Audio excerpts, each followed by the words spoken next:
Hey everybody, it's me, Super Paul Games. Welcome back to Seduce Me, please. I'm desperate. The Otome, our heroine, Fatty Veg, is having a flashback to when she was younger. This is her flashback. That's why it's black and white. I don't know why there's a creepy face there looking at us. I was standing alone. The entire classroom was filled with laughter and chatter, but I stood in the midst of it, quiet and alone. It was strange seeing the whole world pass in front of me with such vibrancy while I stood there. Well, I assume it's a flashback. It could be a dream, but I think it's a flashback.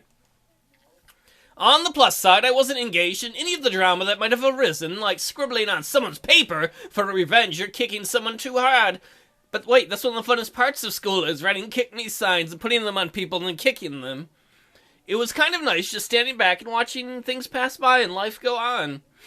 I had long before convinced myself that I preferred being alone. I often said to myself in encouragement, yeah, like I want to be alone. There's no one I like better than me, so I want to spend more time with myself. It's the me party.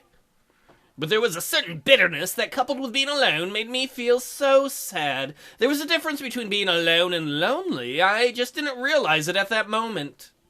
And even after that moment, my mother, my father, there was no one to turn to. I was so lonely. That's when I decided on it right then. I was going to see my grandfather. I didn't care if my father wouldn't take me. I was going to walk my way over there and see what he had to say about it. I had never seen him before that. What better time to see him then? If no one else was going to help me with what I was feeling, I might as well have turned to him. So after school, I decided to walk there. I had no idea how to get there, and I was armed with the only scrap of paper with the address. I was armed only with the scrap of paper with the address scribbled on it. As a 7-year-old, I obviously had great ideas. I soon became lost, and like I always did when I felt lost, I stood there and peed myself. I just stood there on the sidewalk, back pressed up against the wall and eyes looking at strangers passing by.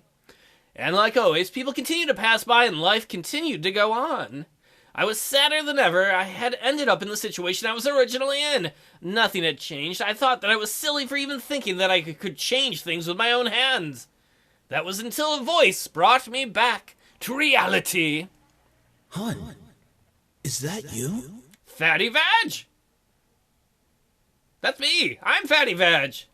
I looked up and saw an unfamiliar face, but it was obvious that whoever was talking to me knew who I was. Oh, grandfather ran into us. I'm assuming this is flashback grandfather, not ghost grandfather. From that moment, things began to change. Life began moving its rusty joints, and I realized that things were moving along. Suddenly, I'd become a part of the crowd that moved like a blur past me. I was no longer someone who stood still and watched others hurry past me. Life had changed. I had changed. Because the very person who found me that day was my grandfather, Grandpappy McAwesomeson.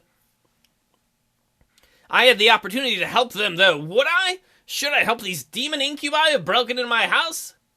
I wanted to, because they're cute boys, but I wasn't sure if that was the best idea. After all, 5 demons in my house wasn't exactly the living arrangement that I had imagined when I moved in. For what it's worth, you have lots of room. It is a mansion. Not that I am suggesting inviting demons into your house. There was a matter of making sure no one found out about their powers. Thinking about them as lab rats made my stomach queasy. Maybe it was the food they made for you. Even if they passed for humans, how would I explain having guys living in my house? Imagine if my friends came over. They would practically think I was a part of a harem or something. No, they would think you're in charge of the harem because they're all boys and you're the girl, Fatty Vag. They would think you were a straight pimp or a hoe. Oh God, imagine if my parents came over. I think my mom would faint. And then your dad would punch her, and you. Who knows what my dad would do? I think he would have them arrested on the spot. I don't think your dad's gonna visit for a while with the way he was a douche and left. This was hard. I wonder if their boy dicks are hard? Maybe I should have written out a pros and cons list before actually having to make the decision. Don't worry too much about it. You have plenty of time to decide. Besides, you should do what makes you happy as well. Were these your boyfriends, Grandpa? Ghost Grandpa? It was strange that I happened to remember what my grandfather said to me when I was little, but it did kind of make sense. They weren't in the exact situation that I was in before, but I did want to help them out. I think it would be easy. It would ease my conscience and make me, a bit happy to give them help. As weird as that sounded, maybe they could be my manservants. Clenching my hands into fists, we were going to punch them and tell them, you can stay. You can stay! You can stay! I strengthened my resolve to speak up. Well, you could, What was that, lovely lady? I don't want you living here, Eric. You can go live in the backyard. It's like, Spit it out already. Sam, you can go live in the backyard, too. You could stay with me here, like, if you want or something, maybe if you like, huh? I won't watch you when you shower, but I might. As soon as I'd finished my sentence, the room became still. I'm not sure what went through their heads from my words. The silence in the air cut like a knife until I finally spoke up once more. It seemed like you needed a place to stay, and well, I just moved into this giant house and stuff, so it seemed like it made sense. It was still quiet in the room. I decided to keep talking. If you would like to stay here, though, there are 2 things I need you to follow. Ground rules. Yes? First of all, you can't use your powers or deliberately do something that might harm me or any guest that comes over. Save for your enemies. You can hurt them, but you get the drift, boys. That sounds reasonable. Yes, it does sound reason, Damien. Rule number 2, shut the fuck up. Second, you have to help me with my errands around the house. This place is kind of big, so yeah. Aha, she's gonna make them do laundry and shit and clean. It starts up nice, they're gonna end up like slaves. That is a generous offer, miss. Are you sure that would be okay? We don't wish to burden you any more than we already have. It's alright, really. I just started living here myself, so I'd appreciate some help around the house.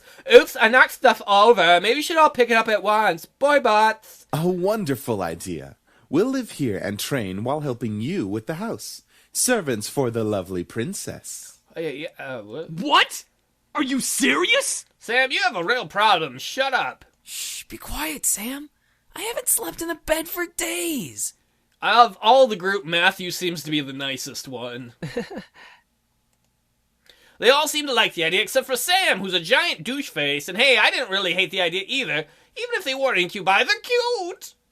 It would be interesting having 5 guys help me taking care of the house, given that they would follow the rules I'd lay down, because men should listen to women. Grr, fine, but we're not staying here forever.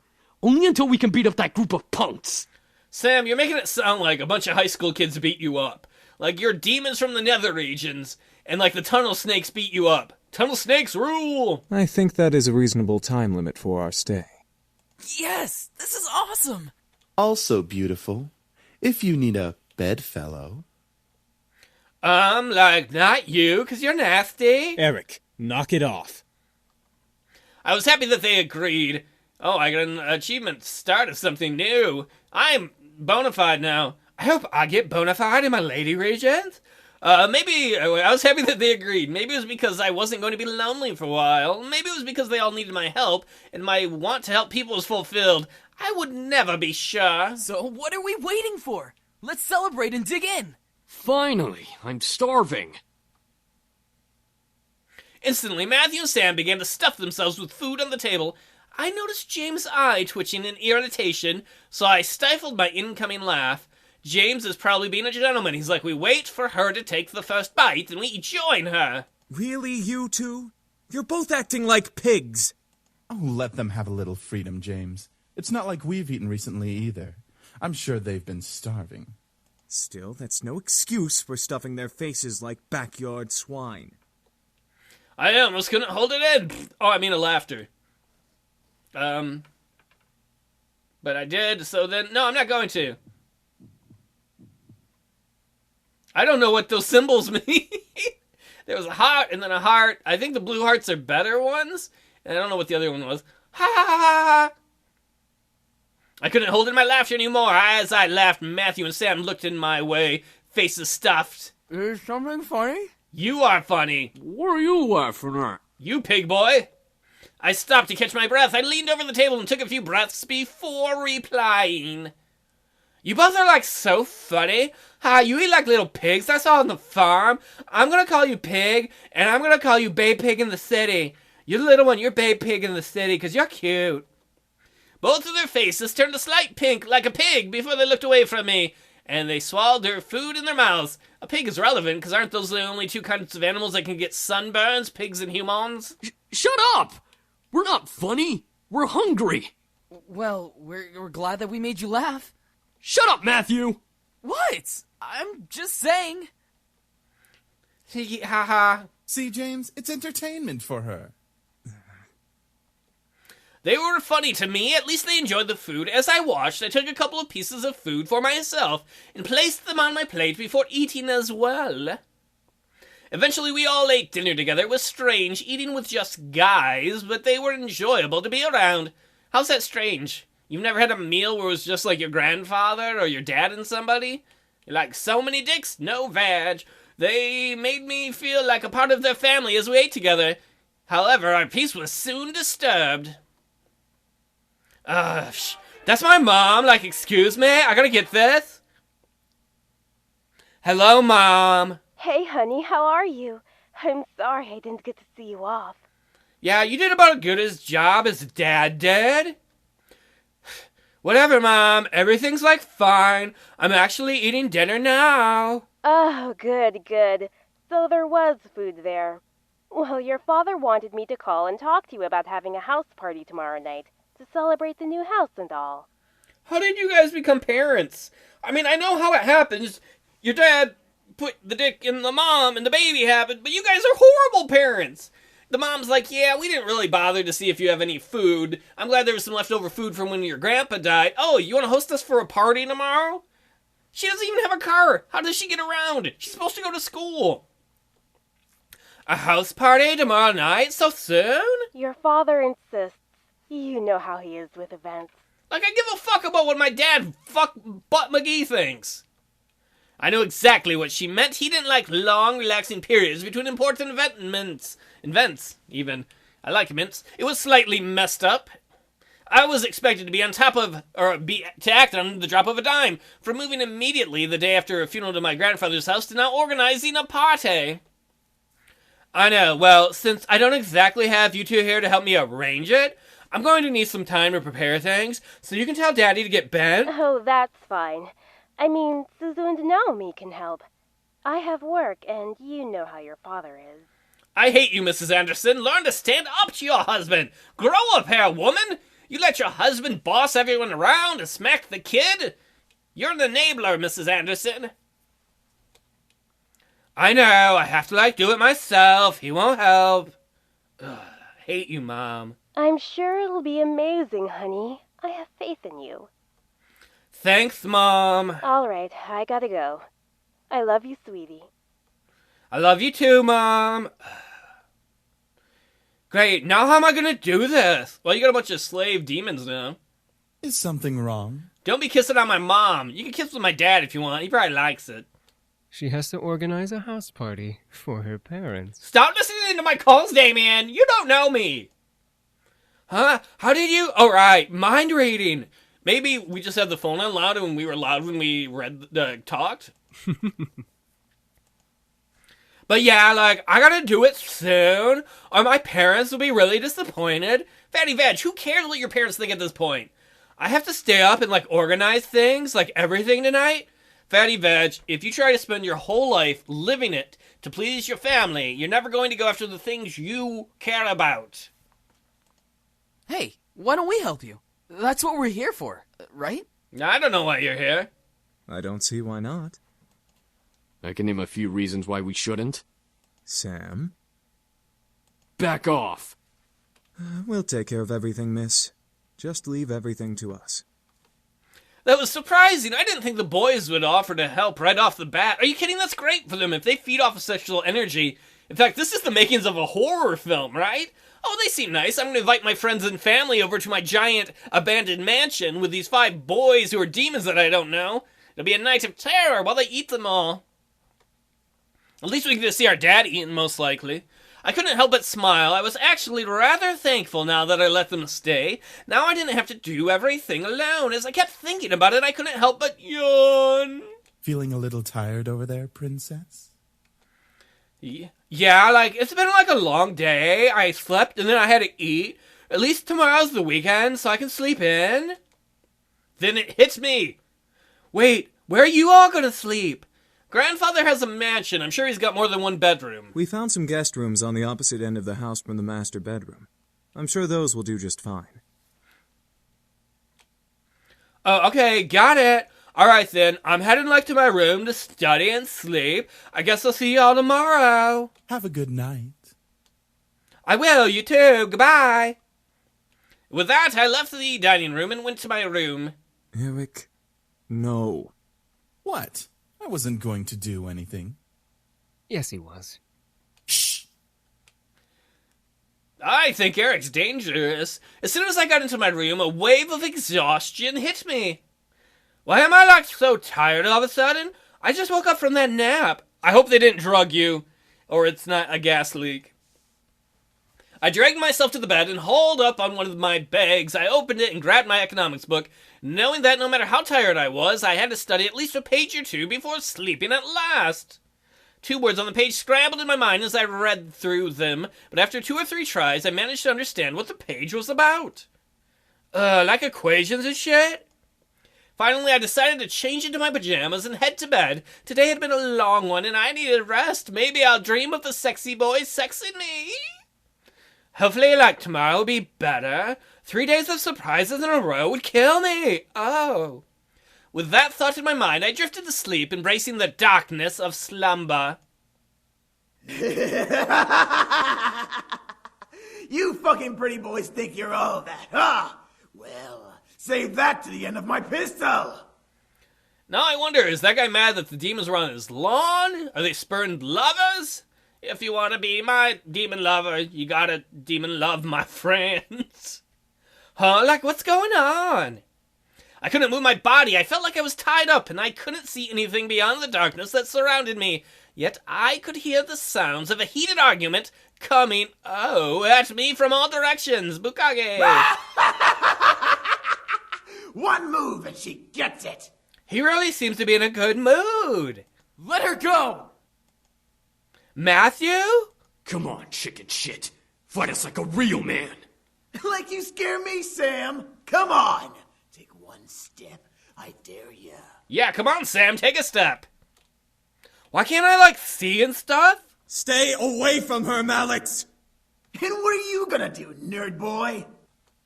Suddenly I felt myself pulled to the one side, and arms wrapped around my body protectively. I hope it's not Eric. Please don't be Eric or Sam. I've got you. Don't worry. Ew, it's Eric. Ew, Eric?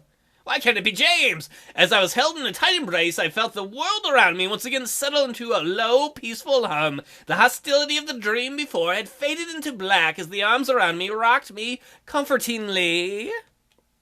Slowly, though, my eyes fluttered open, and I looked up at a person, the person even, holding me. Damien? I stared into the eyes of Damien. His face was painted with worry and concern. I knew he must have seen my dream. Why did I dream of Eric holding me, though? He's grody. You can't control your dreams.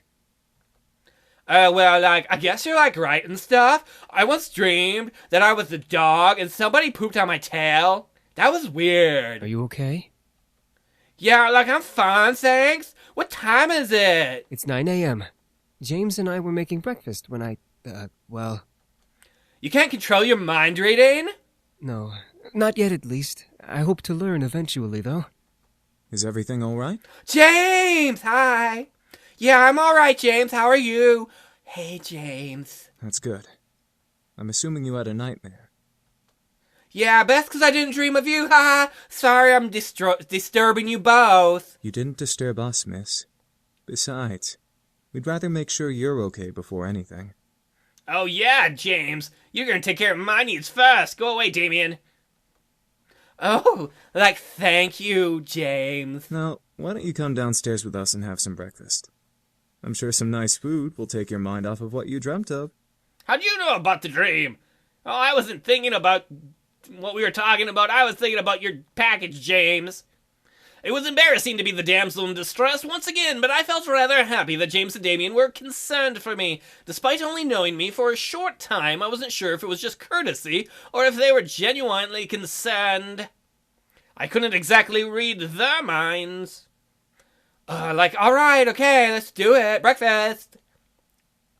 The two boys led me back to the dining room where the smell of bacon, and eggs danced in the air. The smell wafted from the kitchen and made its way into the room, making my stomach growl in need. Breakfast smells so good. We should be done with breakfast soon. If you want to sit down at the table, you can. It's my table. I'll sit where I want, Damien. Can I sit on your face? You said I can sit where I want. Maybe I can sit on James' face. I nodded before sitting down. As I sat down, however, my mind drifted back to the dream I had. That feeling of hostility around me made my body shudder instinctively, even though I knew it wasn't real. However, as my eyes closed, I felt a hand place itself on top of my head, breaking me out of my thoughts. Huh? Morning. You alright? Yeah, I'm fine, Sam. Sam, the owner of the hand on my head, raised an eyebrow at me before rustling my hair and moving away to sit down at the table. He then barked towards the table, where James was working. Hey! Is the food done yet? I'm starving! James, you have an attitude problem, sir. There's no need to yell, Sam! You're yelling too! Don't argue with me! From behind me, Eric appeared and sat beside me, rubbing his temples in obvious annoyance. Can we not yell this early in the morning? It's not like we're in the castle. You guys got a castle? That's cool! Castle? Oh! For some reason, when I heard the word castle, I couldn't help but yell in surprise. These guys had a motherfucking castle? Wait, why are they here then? Sam looked at me and smirked at my reaction. Sam, there's no way you live in a castle. Look at the clothes you're wearing. You live in a cardboard box you call a castle. Eric here, he might live in a castle. Yeah, we have a castle back home. Our dining room's 10 times bigger than this room. Alright, now I'm calling bullshit, Sam. Where you're like, our room's 1,000,000 times bigger than yours. That's suspicious. And wouldn't it be logical to not yell? I agree with Eric. Whatever. Soon James and Damien appeared, hands full of plates that carried bacon, eggs, toasted, and giant waffles. They placed the plates down by each seat before seating themselves. My favorite. Nah, you're not my favorite, Eric. Finally. Thank you for, breakfast. It looks amazing. I'm gonna eat the bacon. It's our pleasure. All of a sudden, my phone began to ring. I bet it's my mom again. Hello? Hey, good morning. Oh, it's Naomi. Guess who's at your door right now? Oh no! My friends are at the door? And I have my demon men here? Uh-oh, what am I gonna do? This is a perfectly terrible cliffhanger place. I guess next time you have to tune in if you want to see how she's gonna react with the friends showing up. How am I gonna explain all the cute demon boys? And they better not take them from me. Are they prettier than me? I hope not. I'll see y'all next time. Thanks for hanging out.